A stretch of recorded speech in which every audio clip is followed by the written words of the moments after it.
galera, beleza? Como é que vocês estão, meus amigos? Hoje é segunda-feira e uma nova semana se inicia com a cadeira do Lula esquentando. Quem diz isso é a turma do Estadão. Em qual contexto?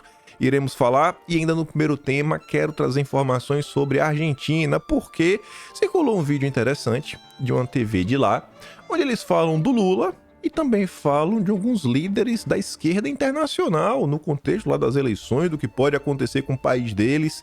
Enfim, tem algumas informações interessantes e também saiu um texto de um analista internacional que fala do Brasil, fala do Lula e nos conecta com o segundo tema, que a gente já vai começar com a baita coincidência. Vamos falar que é coincidência, né? Mas eu acho que o Brasil é o país das coincidências. Vejam só. Ontem de manhã, Bolsonaro fez um tweet extremamente contundente, onde ele sai em defesa da soberania nacional, do pequeno e do médio empresário, do povo brasileiro. E horas depois, no início da noite, o amigo do Lula, presidente do conselho lá do Bradesco, também é membro do conselhão do Lula, é o cara que o Lula ouviu antes de nomear o Haddad. Ele faz um artigo atacando frontalmente o tweet de Bolsonaro. Eu acho uma baita coincidência. E eu quero trazer algumas informações extras. Quero ampliar o debate esquerda-direita com informações do primeiro tema, falar ainda mais de eleições, só que agora na Suíça. O que é que a Suíça tem que nos interessa? E acredite, tem coisa interessante. E não é só a vitória da direita. Depois vamos falar do Brasil que deu errado, é o Brasil do Lula. O Brasil gosta de notícias, de algumas coisas que estão acontecendo e que vai nos conectar também com o terceiro tema. E por fim, vamos falar do Haddad, reforma tributária, algumas peças no tabuleiro do Legislativo que estão já se movimentando em busca de presidir a Câmara dos Deputados a partir de 2025, mais algumas coisas. E vejam só, ontem logo de manhã cedo, a Renata Agostini postou esse texto aqui que tem uma manchete extremamente sugestiva. Se a cadeira presidencial queima, a de Lula começou a esquentar. Chega um momento para todo e qualquer governo em que não adianta mais apontar o dedo para a herança maldita ou citar lambanças promovidas pelo antecessor. E realmente tá chato. Ninguém aguenta mais esse papinho. É a única coisa que a Rede Globo consegue fazer para abafar os escândalos ao redor do Lula. Colocar a culpa em Bolsonaro. Trazer Bolsonaro para a roda. Um novo escândalo envolvendo Bolsonaro. Aí assim, eles preenchem a grade de programação. Bolsonaro, Bolsonaro, Bolsonaro, Bolsonaro, Bolsonaro. E Lula fica quietinho no canto dele. Só que assim, tá chato. Já estamos no final do mês de outubro. Não dá mais pra ficar colocando a culpa nos outros. Igual a Marina Silva fez recentemente. Questão lá, né? Desmatamento, mas não, a culpa é de Bolsonaro. A turma fala o seguinte, ó. O gerador de crises do bolsonarismo é sem dúvida admirável. Realmente, todo dia a Globo consegue inventar uma crise. Mas enquanto nós encontramos entre o estado de choque e o de torpor pelos fatos que emergem sobre o governo passado, a lista de pendengas que o atual governo tem de resolver teima em não diminuir. Tá ali de verde, né? Estado de choque, torpor. Isso é literalmente o que o consórcio tenta fazer. Pega coisas minúsculas e que muitas vezes não são bem assim. Vocês viram ao longo dos anos diversas informações. Olha o que Bolsonaro fez. Aí quando você vai realmente olhar, você vê, eita, o consórcio estava mentindo de novo. Mas isso é o suficiente para entreter a turma da esquerda. O petista ficar tranquilizado, acalmado. Não, olha, presta atenção em Bolsonaro, enquanto tá ali, né? Dando 1-0. A conta chega ao presidente, seja ele quem for. Cadeira presidencial queima, como definiu José Disseu, em entrevista ao Estadão, em dezembro de 2018, antevendo que Jair Bolsonaro, uma vez empossado, teria tempos difíceis à frente. Chega um momento para todo e qualquer governo em que não adianta mais apontar o dedo para a herança maldita ou citar lambanças promovidas pelo antecessor. Comemorar que a democracia seguiu de pé é bom, mas, uma hora, as pessoas fazem as contas que o golpe não aconteceu e problemas vários seguem por aí. E as pessoas querem soluções para esses problemas. Lula sabe que não demora para a pressão em torno do seu desempenho se avolumar. Isso vem crescendo e no dia de ontem eu mostrei para vocês que a verdadeira base do Lula, que é o gado petista, já está frustrado. O Rui Costa Pimenta, ele falou, estive com um militante petista. E do jeito que ele descreveu o governo Lula, eu não tenho coragem de falar aqui em live. falou isso no Brasil 247, o maior portal petista, né, alinhado ao petismo desse país. A partir de hoje, são exatos 2 meses até que o Congresso entre em recesso. Lembrando, qual a importância disso? Ele fala assim, ó, serão 9 semanas para a articulação política avançar com projetos espinhosos, como reforma tributária, proposta de taxação dos super ricos, ainda orçamento, a negociar e aprovar, a LDO, né, que é a Lei de Diretrizes Orçamentárias, que não sequer foi votada até agora. Pensa o seguinte, o Haddad, ano que vem, está em busca de 168 bilhões para zerar o déficit. Não vai. Ele, querendo ou não, ele pode não conseguir os 168, mas alguma coisa ele quer conseguir. E o tempo está passando. Só tem 2 meses. Se você não conseguir fazer nada nos próximos 2 meses, dá um sacode, dá realmente assim, um choque, vai. Gente, aí pode botar até meados de fevereiro para a coisa realmente começar a voltar. Aí já são 4 meses, cada um mês parado. É o mês de críticas, é o mês de apontamentos, é o mês de dedo na cara e cobrança. E aí? E aí, vai para onde? E a cobrança da turma, né, das elites que ajudaram a eleger o Lula também vai começar a aumentar. Os próximos meses serão cruciais para o governo. De um lado, a economia vem desacelerando, e isso preocupa, como observou o próprio Haddad na semana passada. Se o impulso de novas medidas na área econômica aprovadas no Congresso, a cobrança vai aumentar. De outro lado, as barbeiragens do governo Bolsonaro vão dar guarida cada vez mais limitada aos solavancos enfrentados por Lula. A cadeira presidencial começou a esquentar. E olha que talvez iremos já fechar este ano em recessão técnica. Vamos ver os feitos do Lula no início do ano que vem. Aí vejam só.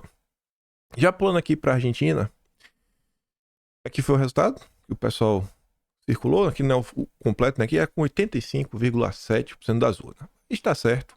Segundo turno, Massa contra Milei.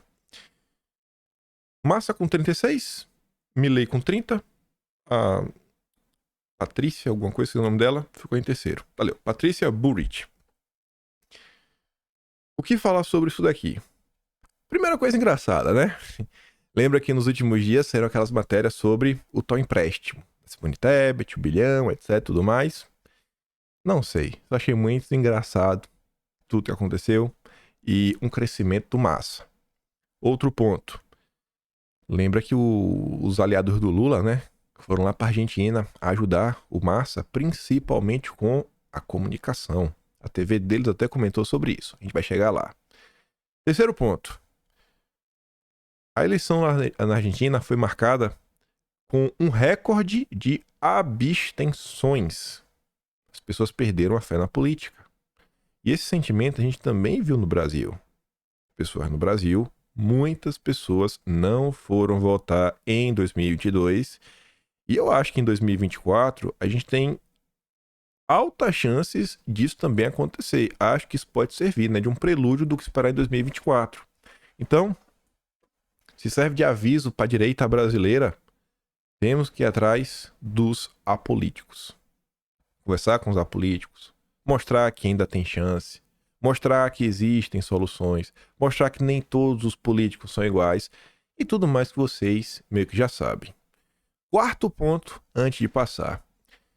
Já falei para vocês diversas vezes que eu duvido que tenha como ser pior do que os peronistas. E o Massa é um peronista. Não tem como ter. Eu não acredito que tem como ser pior que os peronistas. E eu digo isso porque eu não acho que o Milei é a salvação da colheita. E tudo vai dar certo, vai tudo sensacional. Eu olho pro Milei com algumas ressalvas. Toda vez acabo vendo alguma coisinha sobre ele. Mas peronismo não dá. E eu acho que é um momento onde os argentinos, eles deveriam lidar com a realidade. Ele tem o Milei de um lado e o peronismo do outro. Você vai insistir no que tá dando errado. Você vai votar no PT de novo. De novo. Vai fazer o que o MBL fez, que o Nando Moura fez, que o Danilo Gentili fez, toda essa turma de cima do muro fez, vai no lado. É tudo igual. Vai ficar nessa? É complicado.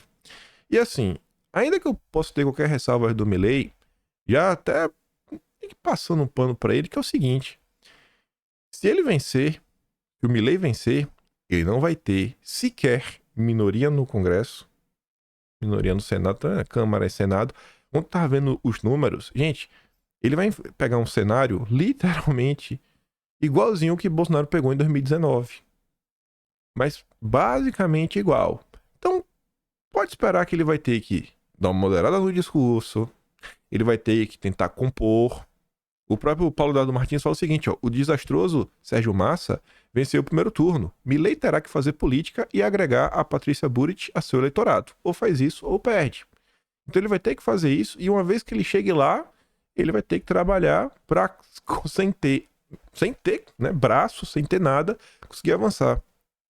Tava vendo algumas discussões, algumas pessoas comentando, tava lendo alguns jornais argentinos, o pessoal falando o seguinte, cara, se o Milei vencer, além do Congresso, né, além do Legislativo, o Milei vai ter problema em todos os setores da máquina pública, porque são assim, não são anos, são décadas de peronismo. Décadas de peronismo que ele vai ter que enfrentar em todas as repartições. Então ele pode ter o melhor dos planos, no papel pode ser muito bacana, mas na hora de pôr em prática, vai ser uma baita dificuldade. E eu acho que a tendência, e isso é meio triste, é que caso ele seja eleito, o povo vai jogar pedra nele. Aí vai chamar de covarde, de burro, disso, que não fez o que tinha que ser feito, que não fez as reformas que o país realmente precisava fazer, como se tudo dependesse exclusivamente da caneta presidencial. Eu espero que os argentinos tenham um mínimo de consciência, né, na cachola e vão votar, decidam lá o destino do país deles e depois de votar também ter o mínimo de raciocínio para entender as limitações e as dificuldades de enfrentar um Estado totalmente aparelhado. Porque no Brasil teve muita gente que não entendeu isso. Teve muita gente que achou que Bolsonaro não fez tudo que deveria ter sido feito. Não fez. Como se fosse a coisa mais simples do mundo. Como se não precisasse para aprovação de um PL de 257 votos, de deputados, 41 de senadores, uma PEC 308, no Senado 49. Não precisa. Muita gente acha que foi pura má vontade de Bolsonaro. Mas vamos continuar. Que novidade saber dessa amizade. Eu também fiquei surpreso. Rodrigo Maia falando, hoje os argentinos vão às urnas. Desejo sorte ao meu amigo Sérgio Massa, que foi um excelente presidente da Câmara dos Deputados e tem atuado de forma muito importante à frente do Ministério da Economia, apesar de todas as dificuldades enfrentadas pela Argentina. É o que eu tô falando. Eu posso ter ressalvas ao Milei, eu não acho ele perfeito, mas o Sérgio Massa, além de peronista, além de amigo do Lula, é amigo do Rodrigo Maia. Como é que o Sérgio Massa pode ser a opção viável? O governo que está entregando a Argentina, meu Deus, com inflação de 140% no ano. Aí veja, circulou esse vídeo nas redes sociais. Eu tenho uma versão aqui meio que dublada dele, mas tá dublado com voz artificial. Vou dar play aqui pra vocês. Eu separei depois o texto, né? Bati aqui uns prints, dá pra gente ver junto. Achei, no mínimo, muito intrigante. Escuta só. Sérgio Massa trabalhou nesta campanha e me parece que foi fundamental nesta fase com os assessores brasileiros de Lula da Silva que entenderam o fenômeno Milei porque entenderam o fenômeno Bolsonaro e como entrar no fenômeno Javier Milei, não pela discussão de ser louco ou não, mas sim de entrar na discussão das ideias de Javier Milei. Mas porque existe uma preocupação entre os setores progressistas do mundo. Lula está obcecado pela Argentina e pelo fato de o partido no poder continuar governando. Na Espanha, José Luís Rodríguez Zapatero e todo o campo do socialismo e do progresso espanhol estão com os olhos postos na Argentina e fazem todo o possível para ajudar positivamente. Então, esses são exemplos que devem ser levados em conta. O próprio Lula disse a Sérgio Massa quando ele viajou ao Brasil, disse a ele que é preciso vencer as eleições. Ou seja, pare de contar dólares e vá em frente e ganhe as eleições porque você tem que vencer as eleições pela preocupação que a possibilidade de Javier Milei vencer as eleições gera para Lula de Silva e para a região. Esse vídeo foi dublado por inteligência artificial. Eu baixei no Twitter. Vamos pra vocês ele bonitinho assim, legendado. É muito interessante. A TV argentina falando, ó, o Lula tá obcecado, rapaz. O Lula tá obcecado, tá acontecendo na Argentina, todo mundo assim, ó, zoião. Os líderes também da esquerda progressista nacional, aí fala do Zapatero lá na Espanha. Então você vê, a esquerda tá em choque. E, gente, as derrotas não são apenas pontuais, não ali, aquilo outro, não. Ao redor do mundo, a direita vem crescendo. Vem crescendo. Assim, o Brasil foi um capítulo à parte, com várias e várias e várias ressalvas, vários e vários e vários atores contra Bolsonaro. E aqui você vê algo relativamente similar. Da mesma forma, contra Bolsonaro, o tempo foi passando e nós vimos até aquela matéria sensacional da Financial Times mostrando como o amigo Biden, nosso amigo Biden, garantiu que a democracia venceu em 2022. Não só isso, como outros setores, o consórcio, a Globo mais especificamente. E aqui você vê a mesma coisa. Uma pressão internacional contra um cara. Olha lá. Coisas vão se repetindo, né? Mas beleza. Desejo muita sorte aí e juízo pros argentinos. Mas vamos lá. Aqui as coisas começam a ficar bem engraçadas. Tá passando lá no Twitter. Vi que um jornalista que eu acompanho direto, um jornalista da direita, eu RT nessa matéria da Veja. Aí eu olhei assim e falei, Lula me decepcionou. Eu falei, olha, rapaz, mais um. Coitadinho, né? Assim, quem só se decepciona com Lula, quem é um bocó?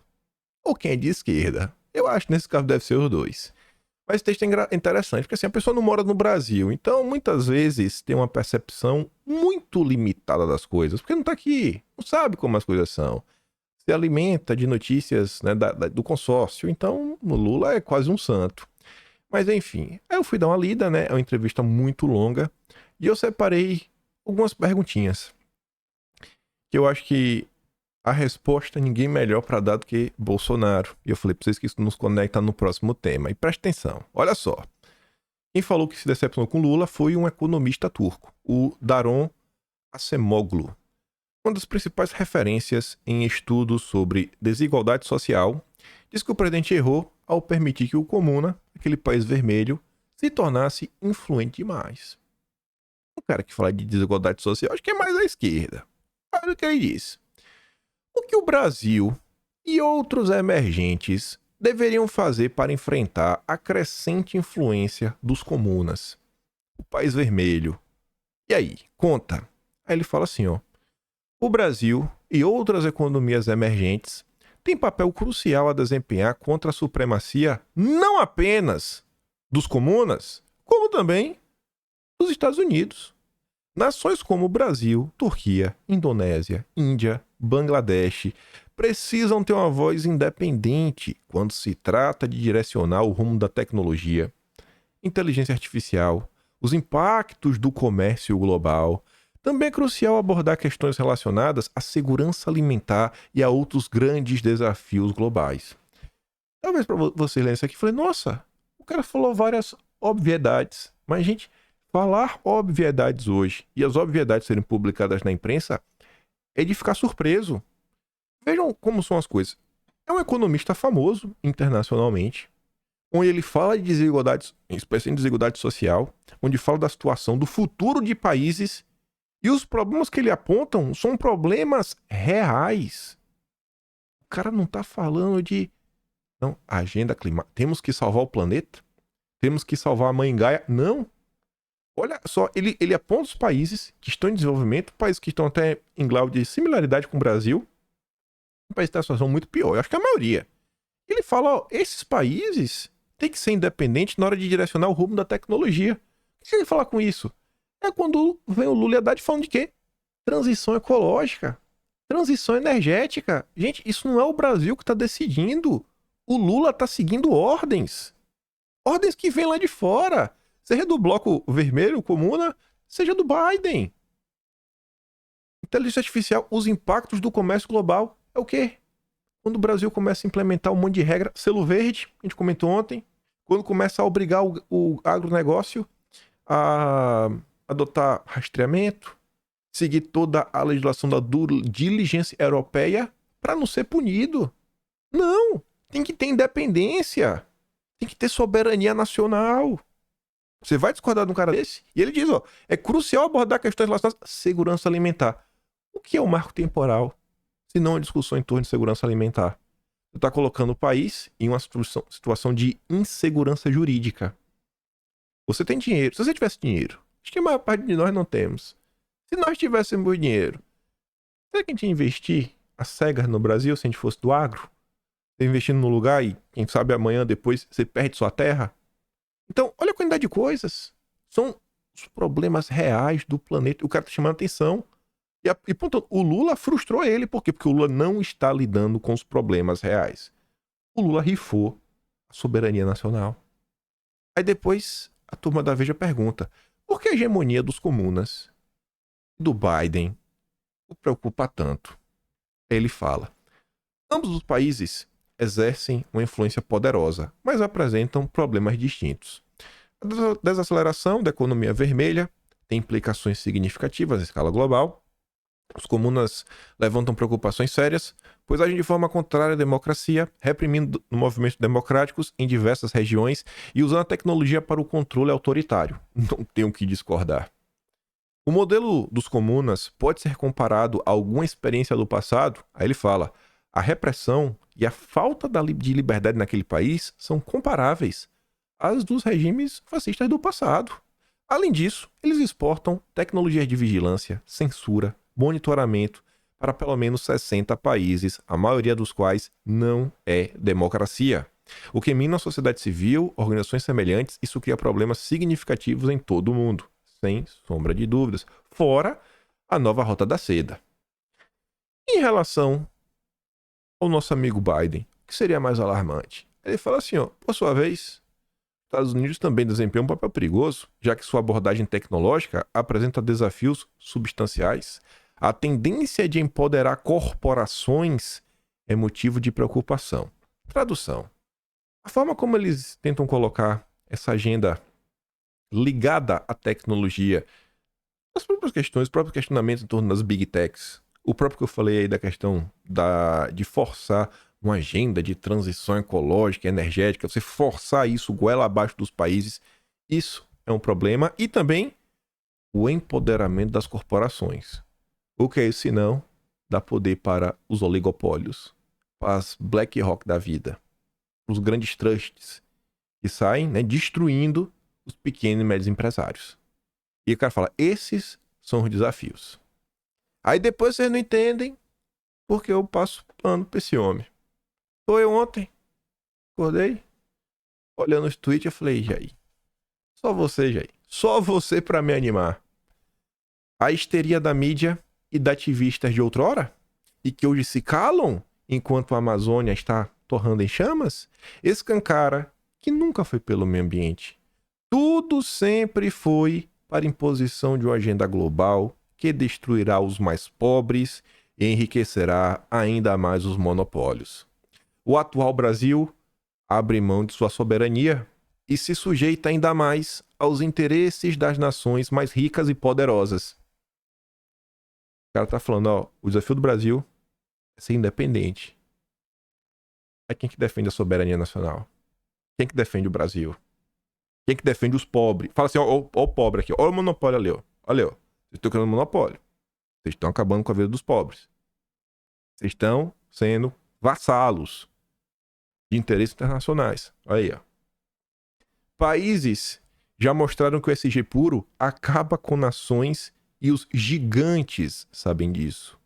Poucos se importam com o bem-estar dos mais humildes ou preservação do meio ambiente. Impõem agendas identitárias na mente do povo enquanto infiltram seus reais interesses pelo outro lado. Caso estivesse errado, estes preservariam seus territórios há tempos. Os únicos interesses desses é impor e saber o quanto podem sugar e impedir os outros de crescerem. O que é essa agenda de transição é exatamente colocar um limite. Crédito de carbono, selo verde. Lula trai os brasileiros e fica de cócoras para as exigências dos mais ricos. Muito brevemente, seguirão cenas do próximo capítulo. É pedir demais? Mais políticos assim? É pedir demais? Mais políticos assim? Esses são os desafios que o Brasil enfrenta hoje. Você vê que realmente tem uma corrente, tem uma bola de ferro assim, amarrada na perna para impedir o Brasil de se desenvolver. E a gente vai trazer exemplos. Vamos trazer alguns exemplos. Vamos dar uma olhada primeiro em algumas coisinhas. Primeiro, o Bolsonaro falou, virou notícia, eu até na Gazeta do Povo. Eu fico feliz quando acontece assim. Você vê Não tem como também, né? E outra coisa até que fiquei meio chateado. Ah, esqueci. Essa postagem de Bolsonaro teve menos engajamento, menos likes, menos curtidas do que quando o Monark resolveu utilizar, né, agora sua posição que não tá mais no Brasil, pra xingar pessoas. Xingar pessoas que as pessoas não gostam. O cara aqui tá trazendo informação, tá falando de problemas reais, tá apontando coisas. Sei lá. Agora, né, lavar a alma dá mais engajamento. Pessoas precisam focar em coisas mais importantes, não em xingamentos. Mas tudo bem. Aí, como eu disse pra vocês, veja se não é coincidência. Vamos voltar até para olha o horário. 10h54 da manhã. 10h54 da manhã, Bolsonaro postou isso daqui. 8 da noite, sai esse texto no Estadão. Uma baita coincidência. Deve ser... com certeza, né? O Trabuca deve ter escrito esse texto aí no início da semana. Mas o Brasil é o país das coincidências. Tudo bem. É civilizatório incluir o SG na agenda de modernização da economia. Tá lá Bolsonaro falando, ó, isso aí vai destruir o pobre. Isso daí vai ajudar as elites, o monopólio. Aí vem um dos maiores banqueiros do país, que é o presidente do Conselho de Administração do Bradesco, para falar, não, tem que enfiar SG goela abaixo para modernizar a economia. Há tempos incorporados na agenda corporativa, os pilares do SG de compromisso com o crescimento sustentável, desenvolvimento social e governança ética são reconhecidos de forma crescente pelos consumidores como diferencial. Vocês conhecem alguma pessoa que está preocupada com o SG? Na hora de comprar algum produto? Na hora de fazer algum tipo de investimento? O engajamento com modelos de produção e prestação de serviços que atendam aos preceitos reunidos na sigla é respeitado globalmente como fator de criação de riqueza aos acionistas, consumidores e na economia. Olha a ordem de construção. Qual é a primeira coisa que ele pensa? Nos acionistas. A galera que está com dinheiro sobrando para comprar umas ações, ganhar um dividendo, é o que ele pensa. Aí depois, ele pensa no consumidor. Ele não pensa no povo, ele também está comprando. Né? Compra aí, compra. Os clientes. É que ele está ganhando de novo. E depois pensa na economia. Mas e o povo? E o povo, irmão? E o povo? Vai dar como o povo de verdade? De coração. Mas confia, né? Vai gerar muita riqueza para os consumidores. Você compra um produto e você fica mais rico. Meu Deus do céu. Aí, tinha que ter colocado isso aqui na frente. Eu tinha visto essa notícia... Eu tava pra fechar o vídeo e falei, opa, peraí, agora eu vou ter que ler essa notícia na íntegra, porque eu achei uma baita coincidência. Tinha visto esse post aqui de Renato, ele falou o seguinte, ó, o que leva o presidente do Conselho de Administração, né, e também membro do Conselhão do Lula, cujo valor de mercado supera os 140 bilhões de reais, a utilizar sua posição e fazer pressão para a implantação de uma determinada agenda política e ideológica, sugerindo uma rede de proteção contra eventos que conspirem contra os princípios do SG. Ele está propondo cadeia para quem não concordar com a Faria Lully? Aí eu vi esse post e falei, mas peraí, pô, isso após Bolsonaro postar que ele vai meter Bolsonaro na cadeia? É isso? O Trabuco quer ver Bolsonaro preso porque falou contra a agenda SG? A Renato colocou ali um parágrafo. Eu vou ler esse parágrafo. Eu separei ele aqui, ó. É o segundo parágrafo. Mas antes de chegar nesse parágrafo, o Trabuco ainda fala assim, ó. No Brasil, houve avanços significativos na compreensão da importância de se preservar o meio ambiente como resposta contra as mudanças climáticas. Um exemplo sem retoques desse progresso pode ser visto no agronegócio, que tem desenvolvido meios para rastrear suas cadeias produtivas. Vamos colocar rastreamento. Quanto é que custa? Quanto vai encarecer o preço da carne? Quanto vai encarecer tanto para o pequeno e médio pecuarista, quanto para o consumidor final? Ninguém pensa nisso. Vamos colocar, né? É muito bacana. Vamos rastrear tudo. Aí ele encerra o texto com o parágrafo ali que Renato destacou. Ele fala assim, ó, não sem razão, a sociedade se movimenta para criar uma rede de proteção contra eventos que conspirem contra os princípios do SG. Uma rede de proteção contra eventos que conspirem contra o SG. Tipo, o Bolsonaro fez uma postagem contra. Essa rede de proteção vai fazer o quê? Vai processar ele de novo? Vai pedir cadeia de novo? Vai fazer o quê? Os apoiadores dele também? E todo mundo que não apoiar essa iniciativa?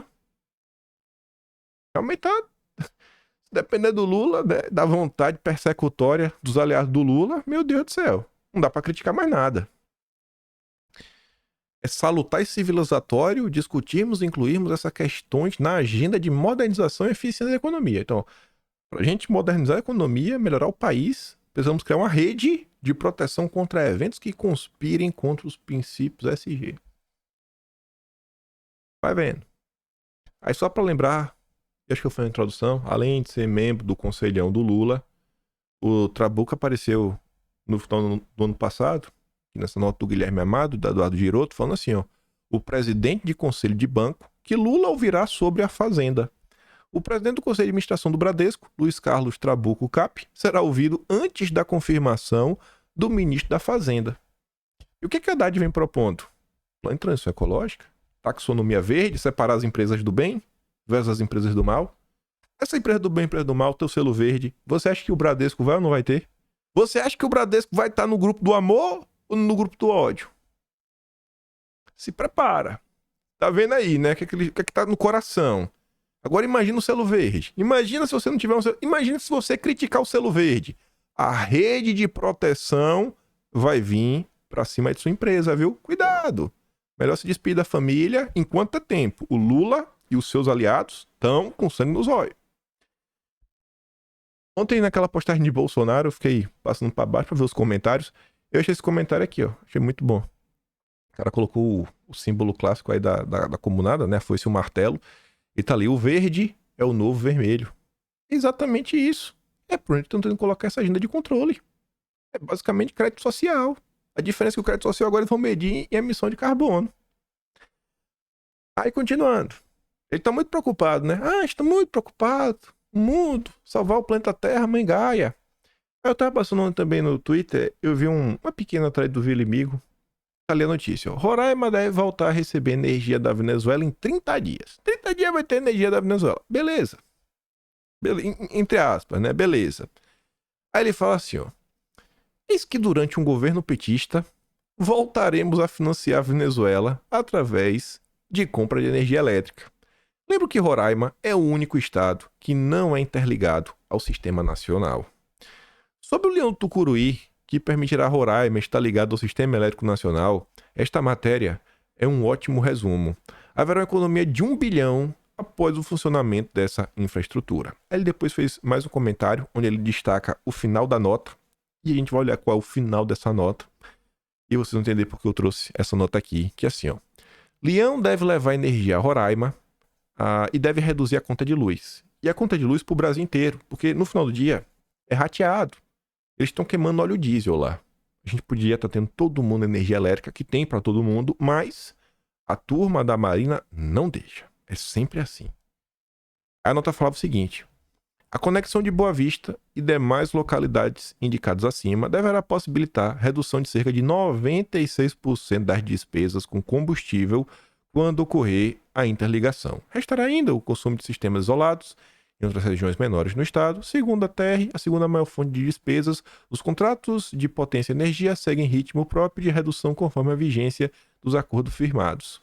Aí falava o seguinte, o empreendimento, o Leão do Tucuruí, para conectar Roraima ao restante do Brasil, foi lançado pela ANEEL em 2011, durante a gestão da Dilma ainda, mas nunca saiu do papel por dificuldades para liberar o trecho que cortará a reserva indígena Waimiri-Atroari, no Amazonas. Cerca de 122 quilômetros de linhas serão instalados no local.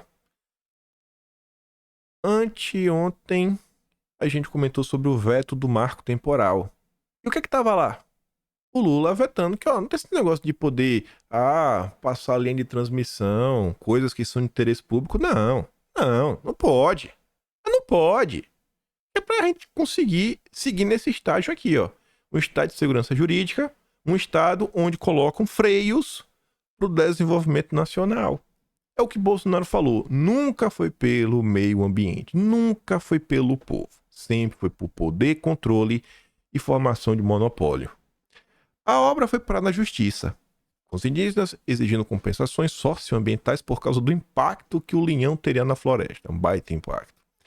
A disputa se arrastou ao longo da última década, se encerrando em 2022, durante a gestão de Bolsonaro, com a assinatura de um acordo judicial do governo federal com os indígenas. Até 2019, a maior parte da energia consumida em Roraima era importada da Venezuela. Naquele ano, o governo do Maduro rompeu o contrato de fornecimento. Engraçado, né? Chega Bolsonaro, rompe. E a gente acaba pagando energia até mais cara. A construção do Leão para levar para Roraima a energia produzida no resto do país, sobretudo na hidrelétrica de Tucuruí, no Pará, passou a ser ainda mais fundamental, tendo o governo Bolsonaro declarado a obra como importante para a soberania e integridade nacional. Isso daqui é a verdadeira transição ecológica, a transição energética. Você está saindo do diesel, da termoelétrica movido a diesel, a energia limpa, renovável das hidrelétricas brasileiras. Essa é a verdadeira transição ecológica. Essa. Mas esse cara é acusado de destruir o planeta, de colocar fogo na Amazônia. E o Trabuco, né, tá querendo agora criar uma força de proteção. Tá vendo a diferença? É difícil entender. É difícil ver, como o próprio Turco falou, cara, você pode ser independente. Você não precisa nem seguir os interesses dos comunas, como os interesses dos Estados Unidos. Siga os interesses do Brasil. Coloca o Brasil em primeiro lugar. O Brasil acima de tudo. O Brasil acima de tudo segue na moda. A soberania nacional acho que nunca esteve tão ameaçada como tá agora. Aí veja. Aí vocês também entendem porque eu fico pegando no pé. Porque eu tenho birra. E porque eu falei, cara, tire de perto de mim. Deltan Dallagnol, Sérgio Moro. Enquanto você tem Bolsonaro preocupado com o Brasil, preocupado com o destino da nação, falando de soberania nacional, você tem essas notas. Saiu ontem. O Lauro Jardim nos conta o seguinte: as inconfidências dos procuradores dos Estados Unidos para Deltan Dallagnol sobre Odebrecht. No pente fino que Odebrecht ainda está fazendo as conversas entre procuradores da Lava Jato, apreendidas na Operação Spoofing, uma recentemente mapeada chamou a atenção dos advogados da empreiteira. Nela, Deltan Dallagnol revela aos colegas de força-tarefa que os americanos ligaram para ele, para dizer que passaram informações informalmente para a Colômbia. Diálogo cabuloso, hein, Deltan? Seriam, na visão do Odebrecht, informações sigilosas e fora dos trâmites do acordo que o Departamento de Justiça dos Estados Unidos fecharam com a empresa. Deltan sabia de muita coisa, hein? Esse é o tipo de atuação que vocês esperam das pessoas na máquina pública? Aqui é com os Estados Unidos, né? Aí o povo fica de boa. Esse escândalo com o Odebrecht tivesse sido com o País Vermelho, com os comunas, se esse escândalo do Odebrecht tivesse sido com a Rússia, vocês se sentiriam confortáveis de ver Deltan trocando mensagens informais com procuradores comunas? Vocês se sentiriam confortáveis? Mas os Estados Unidos é do bem, né? Não dá. Este cara, não é assim, Deltan Dallagnol, soberania nacional, patriotismo, não existe. Mas não existe, não tem como botar na mesma frase. Nem ele, nem o Moro. Mas não tem. São dois enganadores. Eu não sei como o pessoal ainda dá voz pra esses malucos. Só porque critica o Lula. Só porque ele critica o Lula. Aí ele virou o santinho. Gente, pelo amor de Deus, esses caras aqui não dá mais de jeito nenhum. Pra vocês terem ideia.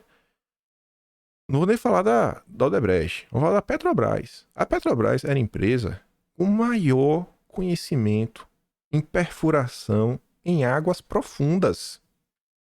Coincidência ou não, que teve aí várias coisas, né? Várias auditorias internas. Ano depois, várias empresas também começaram a desenvolver tecnologias muito similares. Aí fica a pergunta, né? Será que nessas brincadeiras, nesse vai não vai, vazaram patentes brasileiras? Será que tecnologia brasileira foi copiada? Não, o cara tá no computador, tava procurando alguma falcatrua, achou, né? Aquela pasta com as invenções, com as patentes. Eita, vamos pegar. Não sei, né? Mas nunca se sabe. Nunca se sabe. O que eu sei é que eu quero distância do Moro e do Deltan Dallagnol. Aí eu falei pra vocês também sobre a Suíça. Algumas coisas muito interessantes que eu acho que podem servir também de norte pra direita no Brasil. O Jamil Chad mora lá, né? Puto da vida, porque a direita segue vencendo. Eu não entendo esse cara. Mora num país que vem se mostrando a direita há muitos anos. Um país que nunca entrou para a União Europeia. Olha só, engraçado, né? Um país rico, riquíssimo como a Suíça, mas não entra na União Europeia. Não quer entrar. Não quer fazer parte. O Jamil Chad, como bom comunista, vai morar lá, né? Projeção aponta a direita populista como grande vencedora na eleição na Suíça.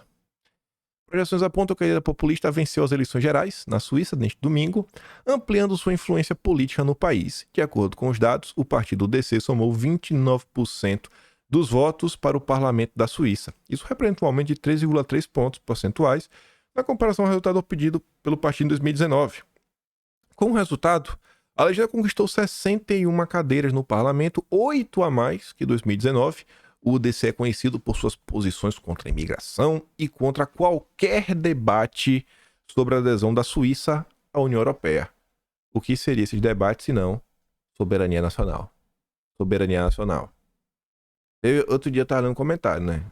A pessoa tentando me cancelar, me acusando de basicamente ser um desinformante.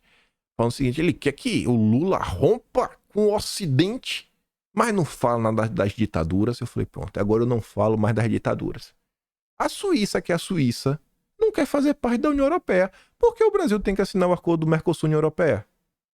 Pra quê? O que vai ganhar com isso? Se esse acordo fosse bom, a Europa tinha assinado o governo Bolsonaro. Vocês não acham isso estranho, não? Durante o governo Bolsonaro, a Europa nunca quis assinar. O governo Lula quer. Ainda querem fazer com pressa para garantir que não vai dar tempo do Milei chegar e o acordo ser melado. Vocês não acham que tem uma coisa estranha nesse acordo? Mas não, a Suíça não quer. A Suíça não quer. Não é bom mas é bom pro Brasil. Mas beleza.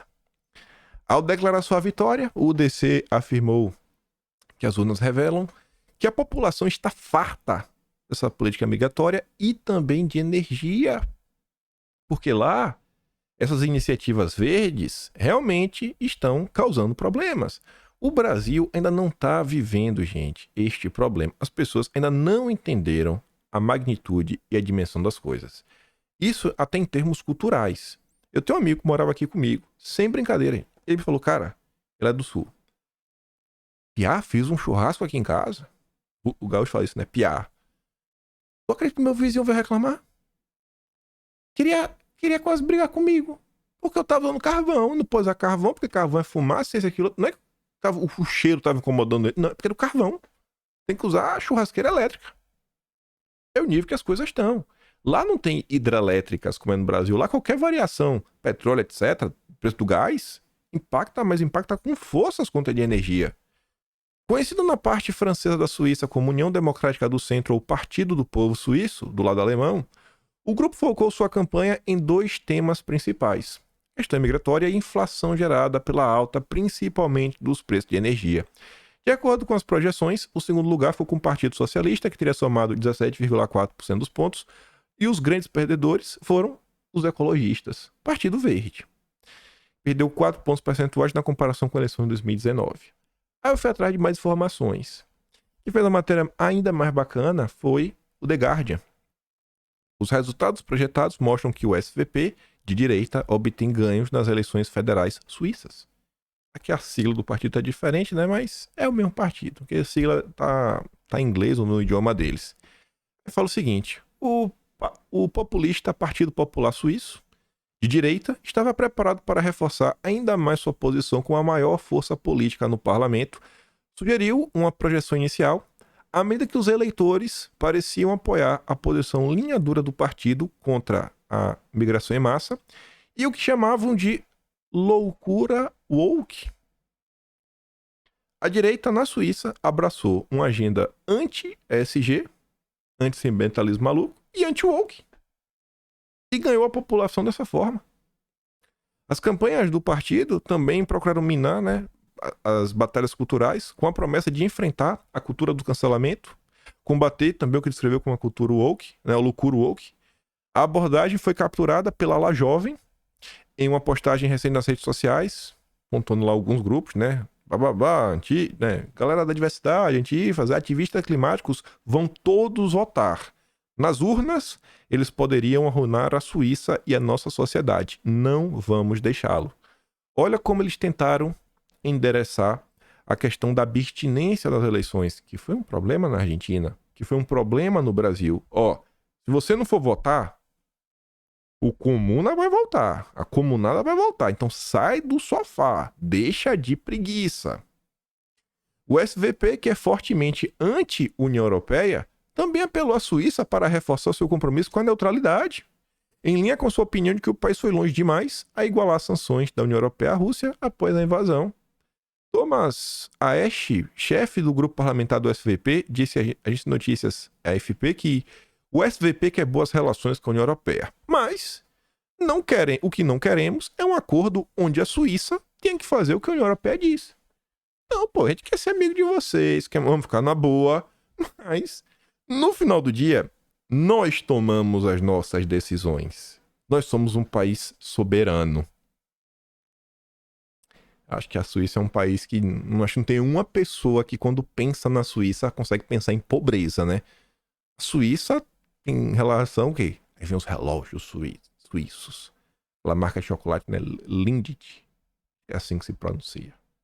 Aí vem os Alpes suíços. Né? Aí vem os bancos suíços. É só coisa de rico. Lá eles querem soberania. O Brasil não. O Brasil é reforçar organismos multilaterais. O organismo multilateral é um grupo que toma decisões e que todos do grupo têm que seguir.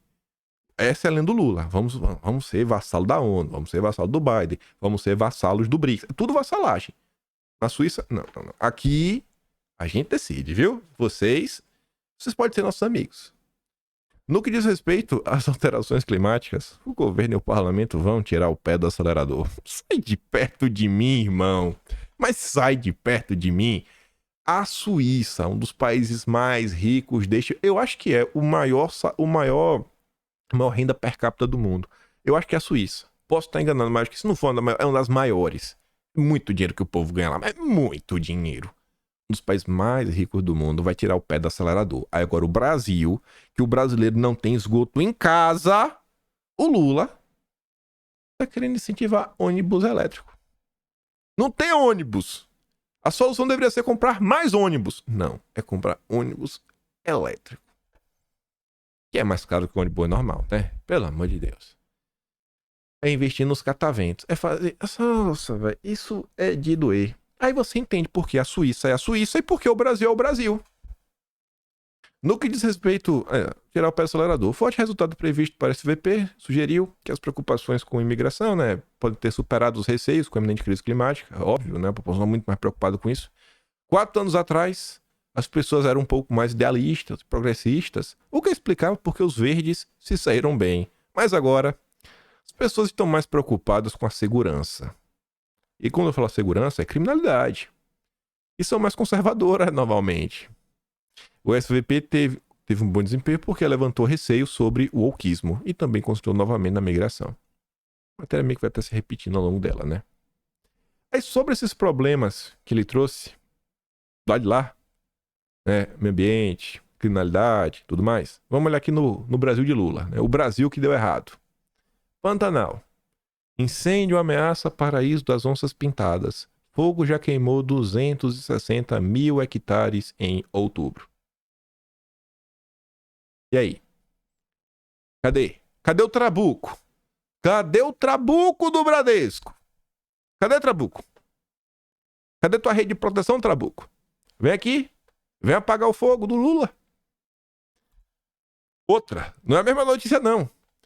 Incêndio florestal na Bahia avança sobre o território do Piauí e atinge o Parque Serra das Confusões. Cadê o Trabuco? Cadê a turminha do SG? Cadê a Faria Lima? Cadê, gente? Cadê a Greta? Eu não sei. Desapareceu todo mundo. Ninguém liga. Ninguém liga. Essa agenda não tem nada a ver com... Ninguém liga. É controle. Eles só estão preocupados com controle. É uma forma bonita de implantar uma ditadura. Porque todo mundo quer salvar o planeta. Aí, vamos para a criminalidade. Que virou um problema na Suíça. E no Brasil nunca deixou de ser. Inclusive foi uma das agendas que levaram Bolsonaro ao cargo de presidente da República. Se tem um cara neste país que você pensa o nome dele, ó, você pode odiar Bolsonaro. Acho que a esquerda reconhece isso. Eles odeiam Bolsonaro.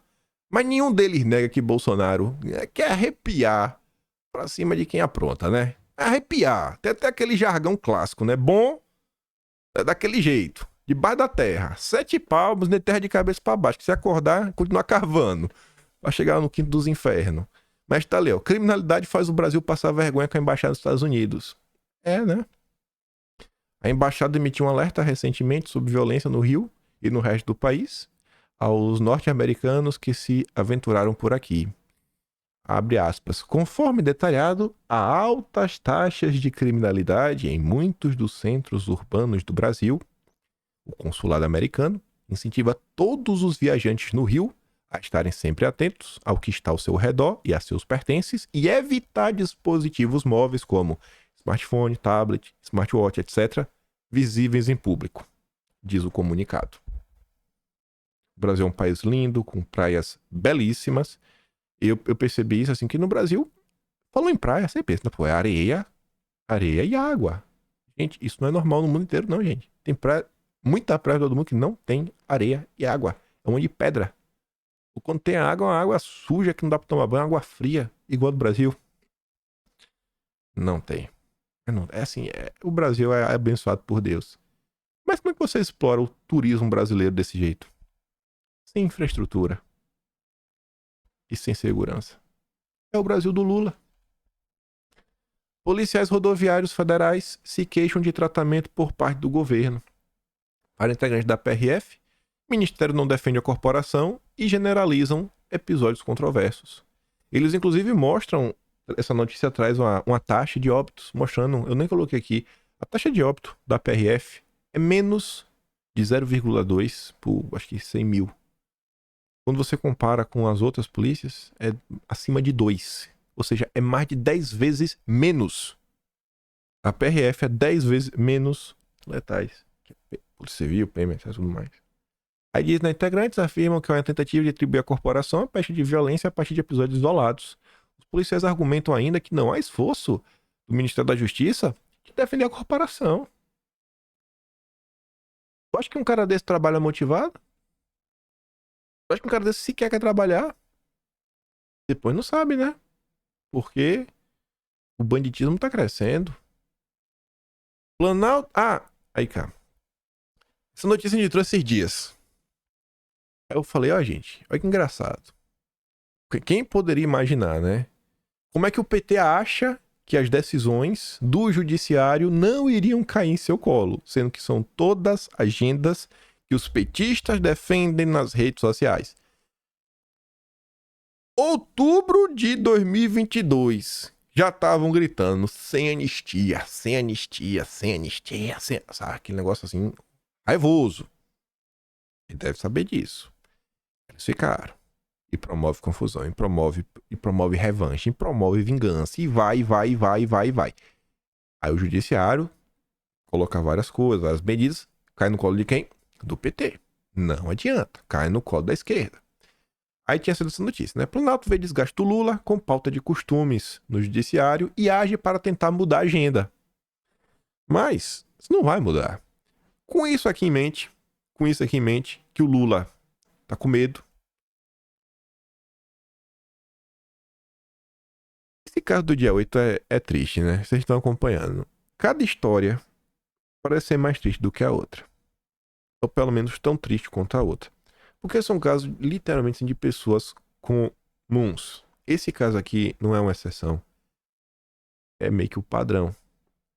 Presa com um terço e Bíblia na mão, uma faxineira é condenada por associação criminosa com posse de ferramentas. 17 anos de cadeia. 38 anos. Mãe de 2 filhos. Um de 9. Um de 19. Foi preso segurando um terço e uma Bíblia enquanto se protegia de gás lacrimogênio durante o ato do dia 8. Dá pra falar, não, tem um vídeo dela aqui quebrando tudo. Aí conta a história. Não é só nós falando que o marido tá tristíssimo.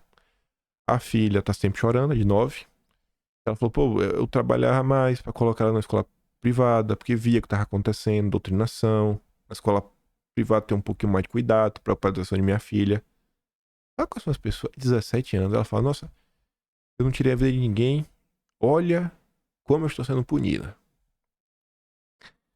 Sobre isso daí, aí você vai entender porque eu quis relembrar aquela nota do Globo. Um cara que tá sempre batendo ponto no Brasil 247 é o Pedro Serrano, jurista, muito importante. Não punir severamente os golpistas será um erro da democracia. Tem que punir, mas com força. Punir com força, mas com força. O Pedro Serrano é o novo sócio do escritório Vard Advogados. Sócio do Valfrido Vard. Assim, o Lula tá tentando tirar do colo. A turma do Lula tá falando que tem que botar, mas com força. Tem que punir a turma sem dó nem piedade. Aí, outro cara da esquerda, Roberto França, fala assim, ó, o Brasil tem um grupo de juristas que estão determinando os rumos da repressão sob fachada progressista. O Brasil vai piorar muito ainda. Ele tá falando isso daí com preocupação. Fala, cara, vocês estão levando as coisas para um caminho que isso vai se voltar contra a esquerda. E eu acho que realmente vai. Eu acho que assim, todos esses casos do dia 8, se você explica para uma pessoa comum, você explica o cara, fala assim, ó, irmão, essa pessoa aqui, ela foi presa porque acharam uma garrafa d'água que tinha o DNA dela. Foi um dos casos. É isso. Não é porque tinha um vídeo dela quebrando. Acharam uma garrafinha que identificava o DNA dela. Não, a pessoa tava lá. Não é que você fala, não, foi pega em flagrante. Aí você fala, ó, cara, a pessoa é essa daqui, ó. Tantos anos, tantos filhos, tem filho especial, é uma faxineira. Eu acho que quando você mostra esse caso pra população, rapaz, tem que ser mas muito petista, muito odiento, pra não ficar tocado por essas histórias. E eu acho que isso aí é uma coisa que a direita também não dá pra deixar de lado. Tem que mostrar, né? E os parlamentares, eu fiquei feliz de ver isso daqui. Quando eu tava pensando no Twitter, eu vi que a Paula compartilhou. Vote sim por justiça, pelos perseguidos políticos, pela isonomia da justiça e a volta do Estado de Direito.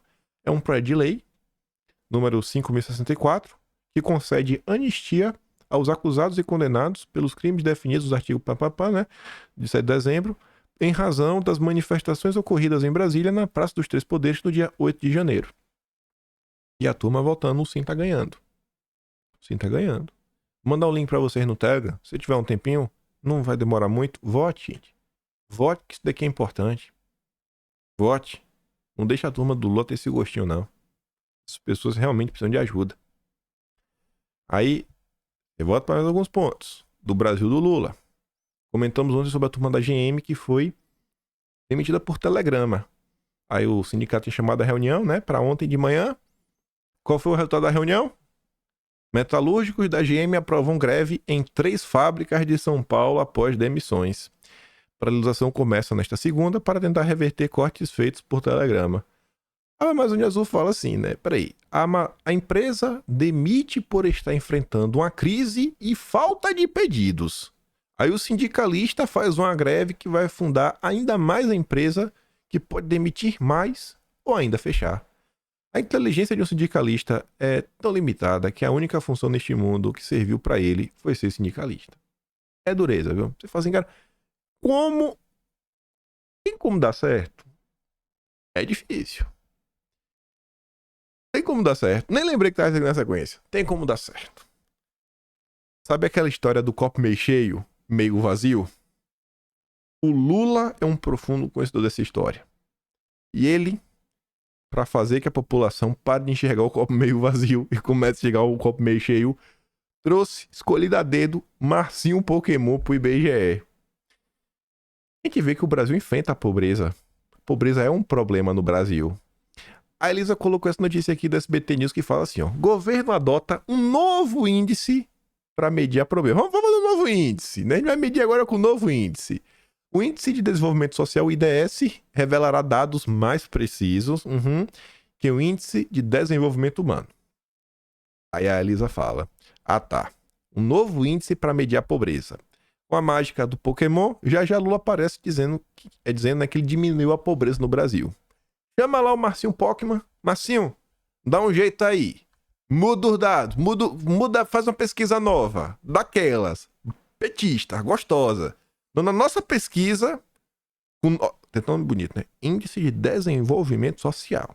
Esquece IDH, agora é IDS. Não, no IDS do Lula e Marcinho Pokémon, o Brasil é a Suíça. Os números não mentem. Aí, se você não confia no número do Lula, aí você é um negacionista. Aí o Trabuco vai atrás de você, com a rede de proteção, viu? Cuidado pra ele não encerrar tua conta no Bradesco, se tiver conta no Bradesco. Enfim, deixa eu falar do Haddad e outras coisas amanhã. Os últimos vídeos tá sendo muito longo. Não tô conseguindo fazer o vídeo com menos de 1 hora. Hoje aqui tem que... Vai dar 1 hora e 1 minuto, 2. Acho que por hoje é isso. Reflitam sobre isso. Aí disse, tô errado em passar pano pra Bolsonaro. Eu tô errado em querer políticos que posicionem abertamente, que defendam o Brasil abertamente, que coloque o Brasil em primeiro lugar nas decisões, que coloque o povo em primeiro lugar, em detrimento às elites, aos banqueiros. Eu tô errado? Eu tô errado. Não, eu não tenho que deixar lá. Bolsonaro é um safado. Não dá, né, velho? Tá aí. Uma baita coincidência o texto do Trabuco. Sai ontem, logo após o tweet do Bolsonaro, mas o Brasil é o país das coincidências. É isso. Vou mandar o vídeo do Milei Oh, Jesus. Da TV Argentina falando do Lula. Vou mandar na versão original. Teve mais algum vídeo que eu dei play? Acho que não. E se gosta do meu trabalho, passa no canal. Tem um botão de valeu, tem um bem inscrição. Tem não só o Atlas Brasileiro, kimpan.com/br, como também tá aqui na descrição o link para votar no iBest. Vote em mim. Me ajude a derrotar os petistas. É literalmente os petistas que estão contra mim. Sandanenberg da Globo e um cara de um canal chamado Galãs Feio que é petista. Então você não vai deixar o petista vencer. Não tem mais ninguém, só tem eu de representante. Nós, o antipetismo pelo menos, né? Vote no antipetista. E é isso. Compartilhe o vídeo. Volta amanhã porque estarei aqui. Deixa aquele grande beijo, abraço, tamo juntos. Valeu, meus amigos. Fui!